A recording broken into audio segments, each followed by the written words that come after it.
Eileo guys, and welcome back. In today's video though, we finally have the fat maintenance notes for June 24th, 2021. There has been a lot of changes to a lot of Astromons, so let me stop wasting everyone's time and let's get this party started.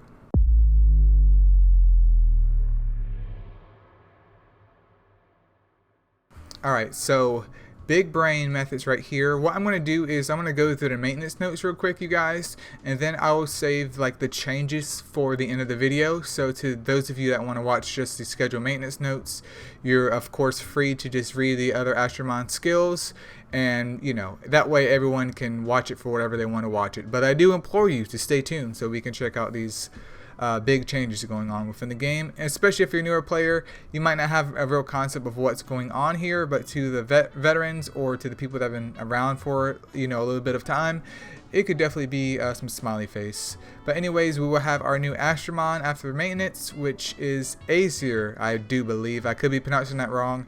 I looked up multiple pronunciations of her name, but I just settled on that one. In terms of her skills, I think there's already been a leak of her skills, but as always, I will reserve that for the video, which hopefully you guys will see as soon as she drops in the game. But obviously all versions of her will be available, and she can be summoned from the special shop / eggs. But please note that Aesir cannot be obtained from 5-star selection ticket. Now it does say this may be subject to change in future updates, but she should obviously have her Primo Festival coming up slightly after this. So if you do want to get one and you have the gems for it, by all means do what you got to do.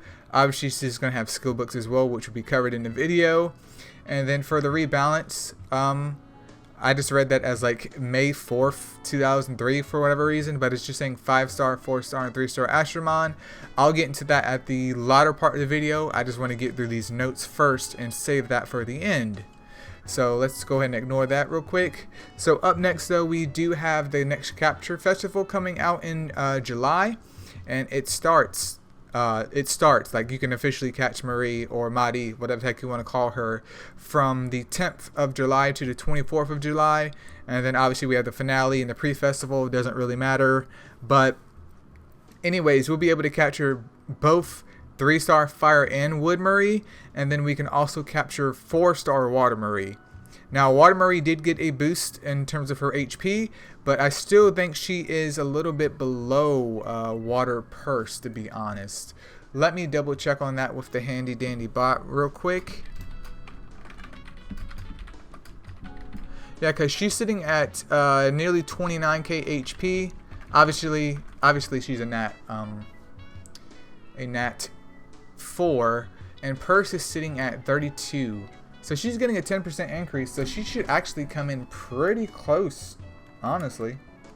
But you can also farm out Water Persephone from the Heroes Dungeon, while obviously Water Marie only comes around once a year. So yeah, she's actually coming in pretty darn close.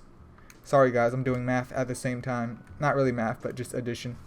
Yeah, she's like not even 1k shy due to my calculations. So she could be viable, but she does have attack down on her active, while Petrification in itself is a little bit more useful to me. She also does have, she has less defense than Water Purse, but other than that, they're pretty similar unless we get down to books right there, which Water Purse has a better, obviously better books. But they are available for you guys to catch. Not saying that they are a bad idea at all, if you especially want to fill out your Astro Guide. It's just that, you know, can you get your Water Persephone or can you get your Water Marie to Evo 3 first is what I would focus on. But I don't really use that many like passive healers, and if I do, I might use Purse, and that's pretty much it. So it's up to you on deciding what you want to do. There will also be Light and Dark Marie as well, so if you guys want to capture those and fuse for those, then by all means you can go ahead and do that. Light and Dark Marie, from my memory, Light Marie is very similar to Light Nike, but Light Nike also had gotten a super evolution, and even though Light Nike has gotten a super evolution, Dark Seastar exists, which kind of null and voids all of those. And then Dark Marie, if I do remember, is like a great value Dark Mona. So if you already have a Dark Mona, don't even bother with her, to be honest. Unless you have no wave clearers at all, then by all means pick up literally anything that you can. Like if you just started the game a month or two ago and you have no wave clearers at all, and it makes sense that you don't have enough for Draka, pick up something, dude. Pick up something. But obviously her soul stones for the 3-star Wood Marie will be in the Shady Shop, and you can purchase those if you want. I would recommend just capturing those, and if you can, start off capturing these on the weekend, and if you're running low getting these girls Evo 3, obviously do it during the week, but at least in the weekends, there's a 15% increase to the capture rate. And then Light and Dark Venus are back if you want to purchase either of those. In my opinion, if you were to purchase one of those, obviously I would just do Dark Venus for Titans. Jean, John, whatever the heck you guys like to call her, she is also available for light and dark versions of her. Really up to you on what you want to get if you're interested in getting any of them at all. And of course, Heroic Secret Egg Packs. MSO got to get the money, man. They got to get the money. And then there's also a Light and Dark Marie package as well. I would just fuse for these. Obviously, I would like to have a square slot on my Dark Marie, especially if I'm going to use that as my dedicated wave clearer for now. But is it the end of the world if she doesn't come with a square slot? No. I wouldn't go as far as this to go ahead and pick her up. I would literally try to get her before you do this. Not saying that it's a bad idea, but depending on the price, it may not be really worthwhile, in my opinion, for that type of mon. I would definitely save it for something else. And then coming to the shop soon, there's a 5-star skill book selection pack. Oh my goodness. It contains one 5-star skill book, a high light and dark egg, some gold and astro gems, and then there's a 3 purchase limit. And for the skill book selection pack 2, you get 3 skill books. So if I'm understanding this correctly, we can literally pick 3 skill books for a mon that we need in order to get that. Crazy. Jean's Super Festival is coming up here next in July as well, so if you don't have a Super Evolved Jean, feel free to Super Evolve any of them at this point in time if you want to get those gems, or if you're feeling froggy and you want to get one of your Astroman Super Evo'd, because you just, you have the flex of all those Super Evo stones. So by all means, do what you got to do. If not, just skip it and focus on something else. Especially if you're a newer player, I wouldn't really stress this out too much. But if you can get some free gems for super evolving something that you're already going to super evolve, then why not? And then several changes have been made to Apex battles. Hyper mode is now used. Enhancement chest rewards have been increased in quality. I will wait until other people go ahead and invest in that to see how much of an increase in quality that is, because in terms of stamina cost, it's not for me. In retrospect to the rewards that you get. And then also, players will now be redirected to their airship automatically if there are any Apex battle rewards left unclaimed. Auto battle function has been added into Apex battles. That's godly, absolutely godly. And then general updates. In-game report function has been added. Hopefully they take this seriously and people take it seriously as well, because because I feel like at least in certain channels of the game, like channel 1 is just a cesspool of people just typing obscene stuff, people acting like F words and R words and stuff like that. And hopefully everyone can use this system to either stop that or just use the system in the way that it's desirable, and not really just do whatever they want to do with it, because that's going to be very, very sad face gaming if some noob pulls a Dark Indra and dudes are like, report it. Like, it's going to be like, bro, why would you do that? So just be wary. It's not going to stop all the Pepegas out there, but hopefully it acts as a deterrent for at least 1% of them. And then Dimensional Starstone Pack is on sale, 20% off. 2 skills are revamped, Seal and Fulminating Curse. Seal now grants a chance to seal the enemy's Super Ascension skill as well. That's a nice added bonus to Seal, and I'm perfectly fine with that. Then there's also Fulminating Curse, which has been changed to consume only 1 stack of Curse at a time per cast, which is very interesting because a big issue with Fulminating Curse was that it destroyed all stacks of Curse on a mon, meaning that if I have 75 stacks of Curse applied to a mon and I do Fulminating Curse and they don't die, all of those stacks that I spent 2 or 3 turns of trying to get up as high as I can to stack up are completely gone. So not only do I lose out on damage on that next turn because they no longer have curse, but my big giant plan of doing a whole bunch of damage failed because it still didn't die. So I think that is a very, very positive update for both of these skills. And then mechanics of the following skills have been refined. Fiery Resolve has been changed to trigger at the end of the current turn, and then Unwavering Resolve has also been changed to trigger at the end of the current turn, which makes sense. You know, you don't want it going on repeatedly where it could possibly stack up at.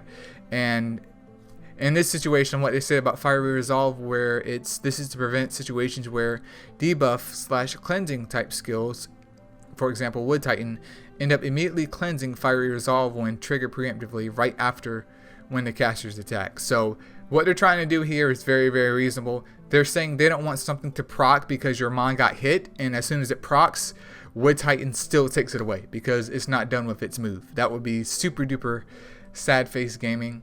Then there's some other bug fixes right here. Low res mode, auto battle in champion leagues, and region defense now lasts until the end of the next battle. I do wish that Champion League would crash a little bit less, in my opinion. There's a whole bunch of bug fixes right here, but I'm not going to spend too much time on that. You're free by all means to read it yourself. It doesn't really seem like there's anything super duper amazing going on with the bug fixes, but obviously they help to improve the game. And that's pretty much it, you guys. I'm going to go ahead and end the video here. For all the boys and girls that are just interested in the maintenance notes, there is a big fat, a massively huge list of mons that have gotten a rework, which I will touch on right here, and we can go through that for the next part of the video. But to all of you guys that just wanted to see what was going on with the game, now's your time to head out. If you guys want to see what Astromons are affected, I implore you to stay.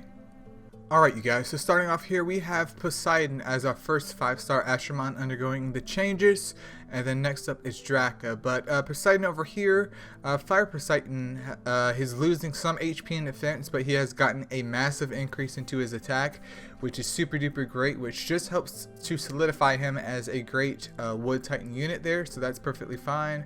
Water Poseidon got an attack increase, but like, water nukers already exist, so it doesn't really change anything, at least in my opinion. Wood Poseidon got a 10% HP increase, and then his stun has also gotten a boost by 10% for its 5-star skill, which is fine. Obviously it needs to be higher because he is a Nat 5, so as expected. Light Poseidon has received a 15% HP increase, which, let me go ahead and check over here on the bot real quick what that comes down to. So he's an attacker type. Okay, yep, I could see that. If you guys see right here, Light Poseidon, at least according to the bot. Obviously I update the bot, which I understand there's a lot of changes going on here. I just say you guys bear with me here, because not only do I have to go into the bot and change it, but also recording videos, editing them, putting them up.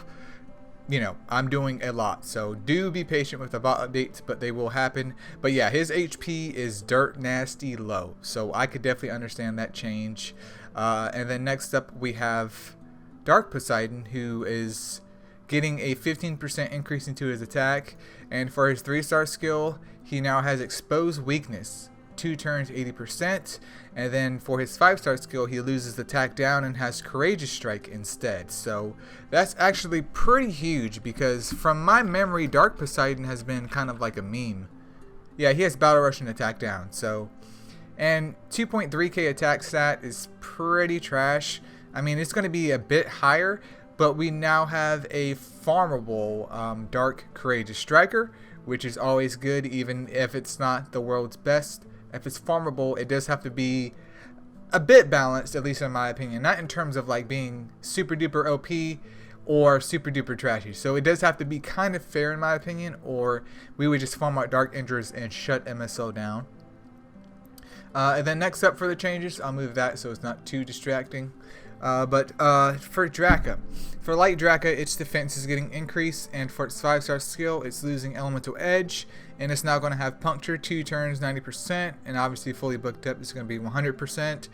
This I don't really understand at all, because we have Fire Draka with Puncture, which is perfectly fine.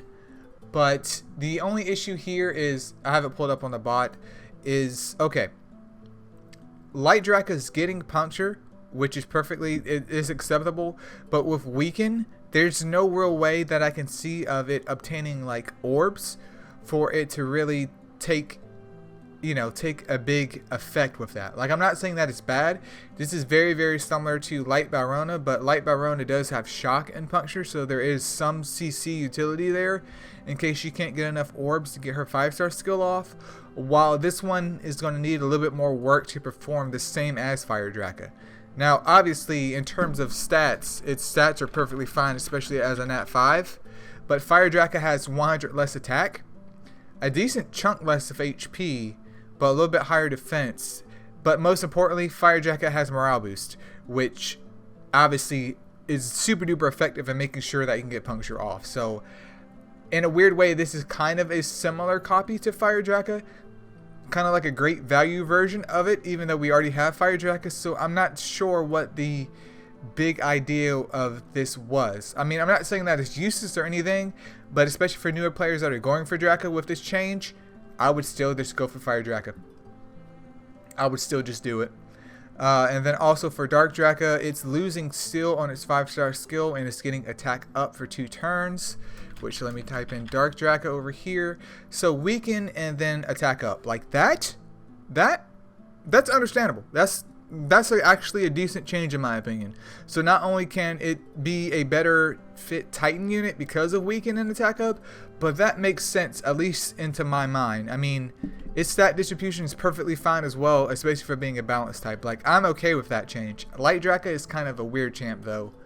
But moving on here, we have Hunter getting a fat update. For Fire Hunter, he got a boost by his attack by 10%, and then his defense went up by 15%.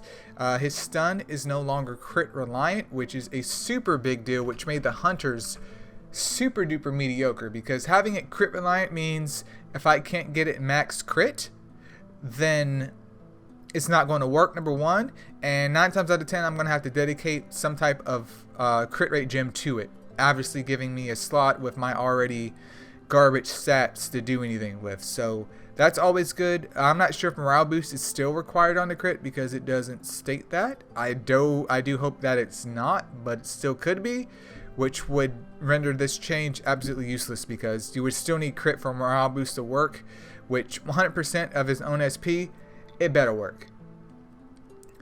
For white, I mean not for white, but for Water Hunter, he's losing HP Siphon for both his HP Siphons, and he's getting SP Siphon and then Puncture. You get Puncture, my dog gets Puncture, my cat gets Puncture, everybody gets Puncture. I saw that meme earlier on the Discord. I don't know who made it, but you are correct with that analysis. So if we see right here, 5% increase to his attack, it's still dirt nasty low, but he's going to have SP Siphon and then Puncture. And do keep in mind that Hunter is a single target Astroman, I do believe. So the damage that you're going to get out of this Puncture will actually be a lot more potent than what you might expect. Just don't go in thinking though that Hunter is going to be like carrying you through the entire game. Just FYI.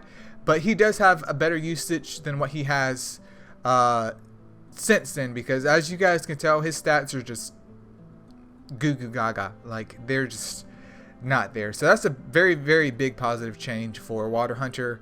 Wood Hunter, attack and defense went up by 10%. Its crappy sap is now going to triple sap, 80%, and okay, that's perfectly fine. That's a perfectly fine update. He still sucks, but he sucks less. Light Hunter is getting a 10% defense increase, and then its shock is going to 2 turns for 60% with a max of 70%. So reasonable upgrade right there. I'm perfectly down with that. And then it loses its HP Siphon, and now it gets Puncture for 2 turns, 80% with an 85% max, 3k attack. Okay. So Light Hunter is, in a way, I mean, obviously Light Byrona has AoE, but Light Hunter in a way is becoming the great value of Light Byrona, so I'm perfectly fine with that. I mean, it does give him some more utility, especially in a place like the Nat 3 League, which is always super duper helpful. JK though, because he's a 4-star Astroman. But water could actually have some potential use in a Nat 3 league. But I could see what they're going here. I could see what they're going with here. Honestly, if they really want to like boost Hunter up, he needs a Super Evolution, dude. Like, he just screams out Super Evolution. And then Dark Hunter is going from a Defender type to a Balance type. And its Stun is getting boost to 2 turns. And then it's also getting Puncture, which... Okay. Reasonable. Reasonable. So, different form of CC. Obviously going to... It should probably result in better damage because he's a Dark type though. But reasonable change to him. So he's kind of slightly different than what Water Hunter is going to be, where you have SP Siphon versus Stunning. Obviously the stunning percentage is pretty high, 80% for 2 turns, and then we do have that 2-turn Puncture as well, and he is a Dark type, so I'm down with that. I'm perfectly down with that. It's just funny though that Hunter doesn't actually have Hunter. But why?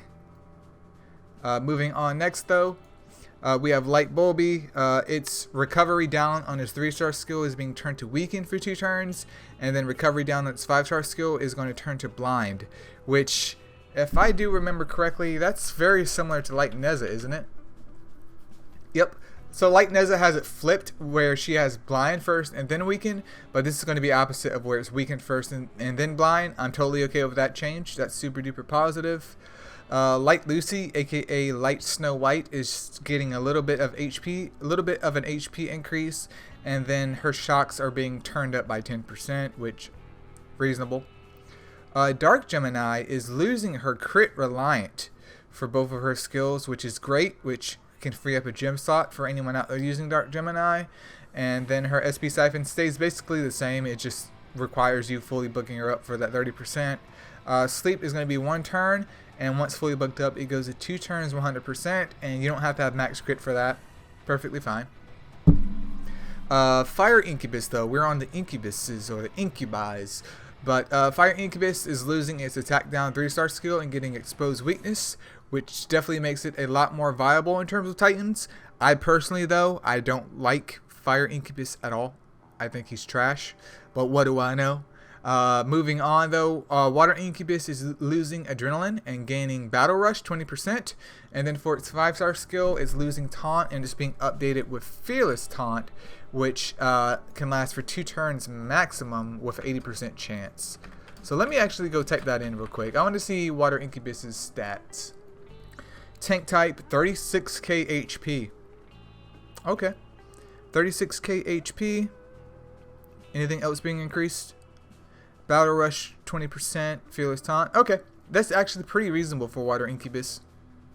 I'm not going to say that is worth like sacrificing all of your Nat 4s to the gods for, but it's better than what he is right now. Wood Incubus is getting a buff where his attack's being increased, his Hunter is going up, and he's getting Battle Rush. But Battle Rush doesn't seem like it's going to be crit dependent. So this is good and bad. I definitely enjoy the Hunter increase, but I'm not a big fan of losing morale boost for Battle Rush. I'm just not. I mean, it does add some self-sustainment to Wood Incubus, but man, a good fat Battle Rush just hits way different. I mean, a good fat morale boost just hits way different than Battle Rush. It really does. Light Incubus, which is still a meme mon, is getting his attack and defense increased by a little bit. His shock is now going to go to 2 turns for his 5-star skill, and that's pretty much it. The issue with Light Incubus is that on paper he sounds great because with HP Siphon, depending on the damage that he deals, he can heal the entire squad. But his stats are just so frail that it's no point in trying to build him as an attacker type, because he's going to die, literally rendering his passive skill useless. I do think that shock upgrade is a good step in the right direction, but it still won't save him from his mediocrity, in my opinion. And then Dark Incubus is getting a 10% increase to his HP, and then his attack is going up by 5%, and he's losing Seal for his 5-star skill and getting Predator instead. He has HP Siphon and then Predator, which If I do remember correctly, don't we already have him on like that? Yeah, we already have him on like that. I mean, Adrenaline and HP Siphon, almost the same thing. Yeah, this is literally just turning into a Dark Kiki, but Dark Kiki has slightly better attack, and in my opinion, a lot quicker animation. So, usable as a pseudo wave clear, but honestly, I wouldn't sacrifice the Astroman to get him to be a wave clearer. I wouldn't do it. Because the issue isn't that his stats or his skills are bad, even though he isn't technically a wave clearer. The issue is that you're going to sacrifice all these Nat 4s for one of the world's, if not the world's slowest monster animation in the history of time.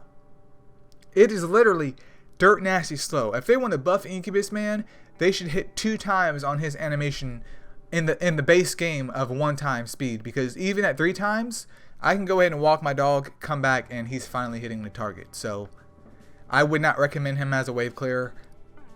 Wood Incubus is an exception, even though recently they've been adding in a lot more hard-hitting wood mons, but he was a great exception to that rule. Moving on next though to Fire Verde. Her blind is being upgraded a little bit. That's perfectly fine. She's still not that great in my opinion. Wood Verde, same thing. She's getting a defense increase by 10%, and then both her attack and defense sound are going up by 10%. But I don't know anyone that uses Wood Verde, so if you do use her, congratulations. She is now better. And then Dark Verde is getting a slight defense increase, and then losing silence for her 5-star skill, and she's getting sap for 2 turns with a 70% chance. So let me see real quick. So she's an attacker, so she gets double sap. Okay, that's actually reasonable. I mean, I'm not a big fan of the 1 turn sap, but if it hits, that's going to be pretty poggers. But okay, yep, that's fine. I think that's fine. Because that opens up a way for you guys who may not have sappers, if Verde does come around again, that you could hopefully build the Dark Verde and get you another sapper. Like if you're running just a Fire Purse, you can get a Dark Verde and run her up in there. And congratulations, you have 2 sappers. I'm not going to say that she's super duper decent, but she still counts as a sapper, and that's okay with me. Then next up is the Pegasus, or the Pegasi, whatever the heck you guys want to call them. Basically looks like there's just a leader skill change. They're getting charging stance instead of blue soul recovery, which in my opinion doesn't really put them on the map, because they're not bad mons. It's just that the mons that already exist in the game can easily replace those. So it's up to you if you guys ever want to go for them. The dark one is getting a 10% increase into its hunter, but if I do remember correctly, Dark Pegasus is great value Dark Mona, because Dark Mona has a super evolution and Dark Pegasus does not. And Dark Mona is obviously a lot more easily accessible and attainable than Pegasus. Yeah, because look at this.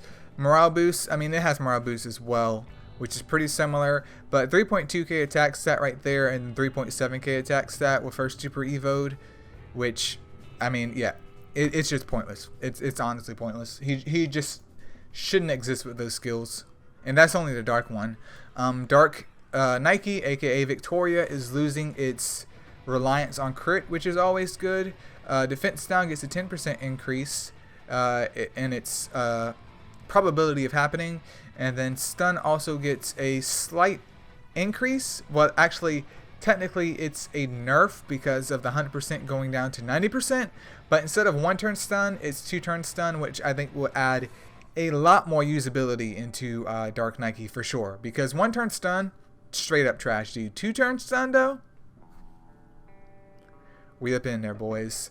Then I stated before, Water Marie is getting a 10% HP increase, which puts her in the same field as Water Purse in terms of passive healing. But it's really up to you what you choose to use, even though obviously I think Water Purse may beat her out in terms of bookage, but don't quote me on it. Fire Mijo is getting another buff. She's getting a 10% increase to her attack and then 15% increase to her defense. And then her attack down is going from 60% to 80% with a 90% max, and then skill damage is also being boosted, which gives her a little bit more damage. And then her HP siphon is proportion to the amount of damage dealt by 50%. That also boosts her skill damage as well. So overall, Fire Mijo is getting a buff. That doesn't make her the greatest Mijo by no means whatsoever, but at least she's going to be a little bit less lackluster, which is always good. Next up though, we have the Anus. Fire Anu is getting a 5% HP increase, and then his stun is going from 1 turn on his 3-star skill to 2 turns, 90% max in terms of like books. This is very, very good because not only are we getting rid of these stupid like 1-turn stun mons, we now have access to a lot more CCers, which opens up the playing field for a lot of players who may not have these key mons with stuns that last 85 turns. So I'm super duper glad about that, even though I'm personally not a fan of Fire Anu, but to each his own. Light Anu is getting a 20% defense increase. What is his defense at right now? Light Anu, oh. Light Anu, super evoed. Take a look at this.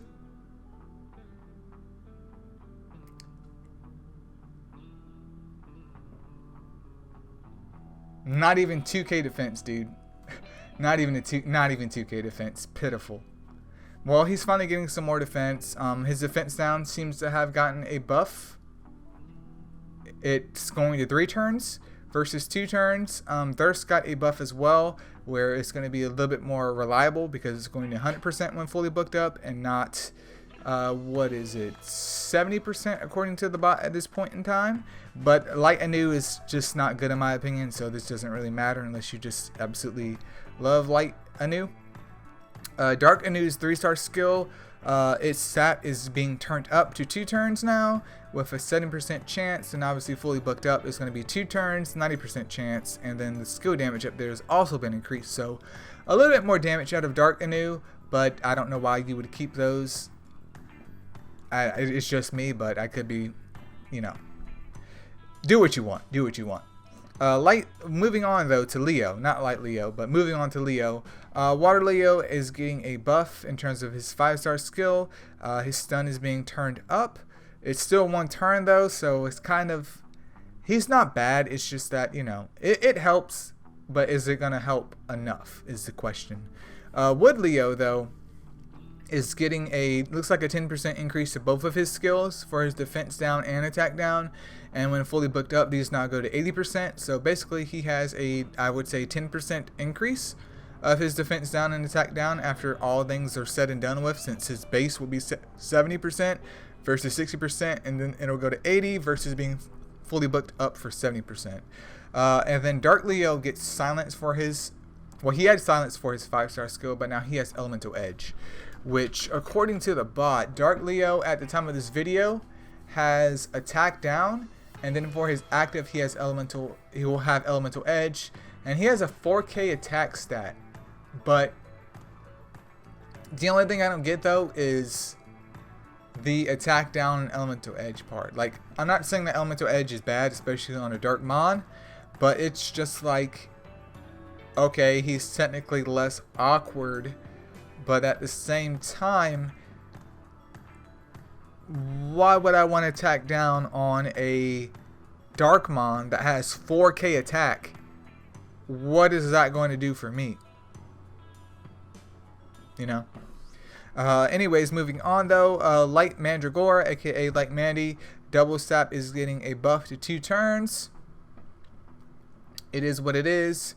Moving on here to Kana, who recently just had a festival of, you know, obviously you can throw mons into the pit to hopefully summon her, but her leader skill is being changed from Blue Soul Recovery to Charging Stance, which is perfectly fine. For Fire Kana, her Petrification is getting a boost, as well as Thirst in terms of probability of it happening, especially with books. Water Kana is just leader skill. Wood Kana is getting a decent change to where instead of attack down 1 turn, 70% chance, she's getting defense down 2 turns, 70% chance. Makes her a little bit more usable in my opinion, but also in my opinion she's still trash. So moving in the right direction. We're not there yet, but moving in the right direction. Light Kana is getting a 10% HP increase, and then her shock is also getting a slight boost. Dark Kana is getting a 10% attack increase as well, which What are her skills again? Dark Kana. HP Siphon. Double HP Siphon. Moving on. We have Vampire here.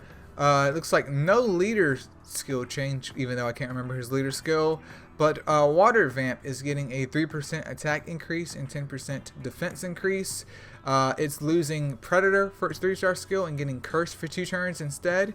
And fully booked up, I do believe that it goes to max 2 turns. Is it? It's saying max 2 turns, so I'm assuming 3 stacks of Curse, or is it going to be 3 turns, 100% chance? Maybe they're implying 3 stacks of Curse when fully booked up or something like that. I don't know. But then it's also going to have Sleep being replaced on its 5-star skill with Fulminating Curse, which with the Curse update, I'm glad that more mons are being introduced with Curse, so hopefully make it more viable as they tweak it as we go along. Wood Vamp is getting an increase in morale boost, so Wood Vamp is still garbage. Light Vamp is losing HP Siphon on its 3-star skill and getting SP Siphon instead, and also a 15% defense increase, which has me a little bit curious. So SP Siphon and defense down, okay. That does add some usability to Light Vamp without a doubt, because not only can he CC with his SP Siphon, but applying defense down to the squad, hopefully he can kind of help out everyone and make sure, you know, you can hopefully burst down whatever monsters that you're fighting a little bit more reliably. Dark Vamp still has triple sap, but it's going to 100% when fully booked up, I do believe. And then it's losing attack down and getting double sap instead. So Dark Vamp is essentially going to become another sapper, which this is kind of like a opposite version of Verde, where Verde, at least Dark Verde, is going to be, I do believe, an attacker type with more offensive stats with sap, which I would prefer, while this one's more defensive. So good increase to the Vamp. I would say that Vamp's a little bit more usable than what it was before, at least in terms of light and dark. But and also, I mean, water is viable now more than anything if you're running a cursed comp. But overall, still a little bit lackluster. But at least they're going in the right direction with that. I will give them that. And then there's Siren. She's being changed into a tank type, and she's getting a whole bunch of buffs applied to her. Light July is getting 10% HP and defense increase. And then Seal is no longer crit reliant. Dark Yeti is receiving a 10% attack and defense increase. And for her 3-star skill, her stun for 1 turn is going to 2 turns, which is super duper good. And then Seal's getting a slight boost. I think that stun boost is going to be very, very helpful though. I do have her on my casualty account, and I did plan to use her, at least in terms of like either CVC or maybe like even Champion League, just to have a defense mon. So that does make me have a smiley face knowing that she's not bad. She's honestly not a bad mon, especially as a newer player and you're just trying to fill out your mons for world boss or whatever. That's always nice to see. Wood Succubus though, we're moving on to the Succubuses. She got a boost in her sleep for her 3-star skill. That now goes to 90% when fully booked up versus the 60% that were being shown.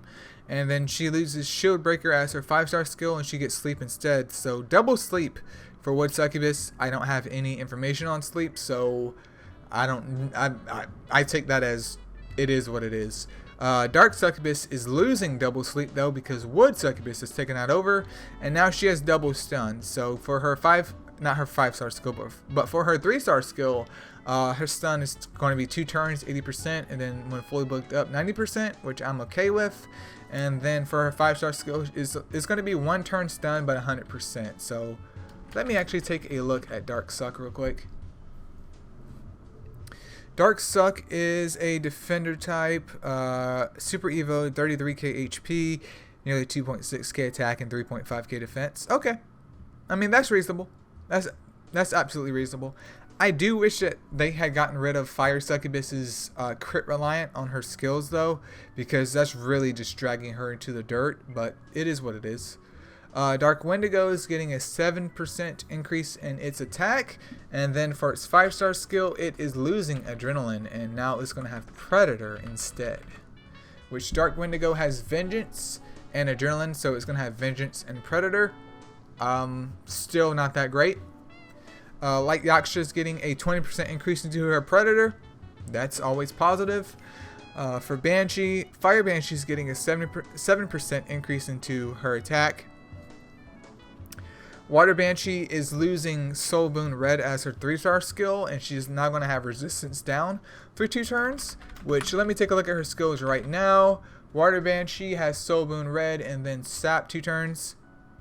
Not Sap 2 turns, but Sap times 2 for 1 turn, which actually, okay. I'm okay with that. So, I mean, she's going to be similar to, I believe, Water Hana has a resistance down as well. So if you don't have a Water Hana, but you still want the effect of resistance down, okay. I mean, is she worth super evoing? Absolutely not, but it does make her less of a meme and more usable. Light Banshee Shock is being increased to 90% when fully booked up, which is pretty huge in my opinion. Because when fully booked up, her shock is 80% for 1 turn. And it's still 1 turn only, but let me look at Light Yuki real quick. Light Yuki, yeah, Light Yuki has 70% chance for shock, but it's 2 turns, so does make it a little bit more reliable. But she could use that 2-turn shock in my opinion, even if they kept it at 70%. Then moving on here to Seastar, Water Seastar is getting a 5% attack increase and then a 10% defense increase, and its 5-star skill for Sap is now being turned into double Sap for 2 turns. With a max when fully booked up for 80%, so that's a huge buff to Water Seastar. Light Seastar is losing its crit reliance, which is super good. Super good, because when a Mon loses crit reliance when it doesn't really need it in the first place, especially as like a defender type of Mon, that really gives you room to, you know, tweak your builds out and not really dedicate an entire gem slot to a crit rate gem on a tank or a defender. Like, what does Light Seastar need with crit? It doesn't. But shock will go up to 2 turns, 80%, and then attack down will go to 2 turns, 100%. I'm not sure if that's the same or not, but overall buff to Seastar. Fire Jean, or John, whatever the heck you guys want to call her, she has a 10% defense increase, and then she's losing Soul Boon Red for her 5-star skill, and she's getting HP aggression instead. And I do apologize for the plane in the back, but I've tried to yell at them and they do not care at all. They literally do not care. So she's now going to be a double HP aggressor. And if you guys can see right here, when super evoed, her base HP is 42k. That is actually pretty phenomenal. Especially as just a RGB Nat 4. That is pretty good as an aggressor. So Fire Jean is definitely on my radar, man. That is huge. And then Light Mona is losing Adrenaline, and she's going to have Battle Rush instead. Not a Battle Rush fan, but that's better than the Adrenaline that she had right there, because Light Mona right now has Adrenaline and then Defense Aggression. So now she'll have Battle Rush and then Defense Aggression, which obviously losing Adrenaline and getting Battle Rush isn't technically a nerf, because she's still going to get the same effect from Adrenaline, but now she also has an SP increase as well, so she can hopefully get her Defense Aggression off more reliably, which I'm perfectly okay with this. I'm down. Dark Tiger is getting a 20% attack increase and then a 10% defense increase. What is his stats? 20%. He's a tank type. He has Battle Rush and then attack down. 20% is still not going to do anything. Yeah, that literally affects nothing. Dark Fennec, though, is getting a 20% attack increase and then is losing its reliance on Battle Rush being Battle Rush being able to be used only on crit, which from my memory, I always liked Dark Fennec's, but the way that it was done was just not good at all. So Battle Rush is losing that reliance, which is super duper great, but Battle Rush and Silence, I'm still not a big fan of. I wish they would have tweaked Silence to be something else. And then the massive attack increase by 20% is still not going to be super duper amazing, because it is a tank type at the end of the day. It's not an attacker type, so technically a buff because it's losing the crit, but you know, it is what it is. And then last but not least is Light Sandreef, who is losing its Unflinching Strike on its 5-star skill and is gaining Courageous Strike instead. Now, I'm not sure why this happened or whose idea this was, but my only issue with Light Sandwraith here is with no stat change at all or no typing change, Light Sandwraith is a tank type. He has blind, 70% chance for 2 turns on his passive, and then for the active is going to be Courageous Strike with 38k HP, 2.4k attack. Courageous Strike. 5-star skill. Not even the passive. 5-star skill. What damage is that going to do? Tell me. What damage is that going to do? I mean, I guess you could technically farm out some once Sandwraith comes around again, so you could hit Dark Titan, but you're better off just trying to focus on the Light Siegfried, because one Light Siegfried would do the damage of 55 million Sandwraiths. Now, I'm exaggerating that a little bit, but one Light Siegfried would destroy this tank type Sandwraith, unless they either boost his attack up or they change his typing, which would hopefully boost his attack up. But 2.4k attack with Courageous Strike, that's like Wood Kana levels of garbage, if I do remember correctly. That's Wood Kana levels of garbage. I mean, it does have more HP than Wood Kana, but you guys will see from the tier list that that's not really going to help out too much. But that's pretty much it for the patches going on here. Once again, you guys, I do ask for your patience in terms of updating the bot, because not only does your boy update the bot, but also in terms of getting videos out, I want to kind of focus on more of the reviews and the redos, aka the redos of the videos. I know I said that kind of quickly, and also update the bot at the same time. So I do implore you guys to stay patient with that, but it will happen. I plan to get some reviews, start rolling out hopefully every week from here on out until I've felt satisfied with what I have released, because there's a lot of mons that I wanted to review, but I was scared that they might change once more, and I didn't want to have to redo a redo of a redo, because that's a lot of redos when I could just put out another video on a monster that has gotten a redo done one time and do another video on a different mon instead of redoing the same mon 8 times. But that's pretty much it for this video, you guys. If you made it this far, feel free to leave a comment below about what you guys are excited for. And yep, that's pretty much it, you guys. Light Draka is still 100% weird champ, but it is what it is. But yeah, see ya.